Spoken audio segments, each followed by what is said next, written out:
Welcome to Tenor Tech, where I solve the problems you didn't even know you had. You start by readying both Zen and your Xbox. This gets you into the workflow fast. Sign into the Zen app and confirm your Xbox 2K26 firmware is up to date so features load correctly. Once done, connect your controller and prefer a 5 GHz network for lower latency, and make sure you enable the in-game overlay plus microphone and storage permissions so Zen can record and interact with the game. You now configure Zen's core features to match your playstyle, because meaningful gains come from tailored settings.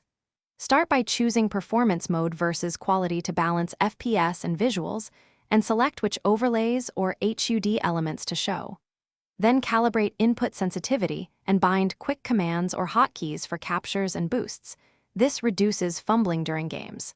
Make sure to mix game, chat, and Zen cue volumes and record a short clip to verify everything sounds and reacts as expected. You finish by running a live test match to validate your setup. Watch FPS and overlay responsiveness so you understand how Zen interacts with 2K26.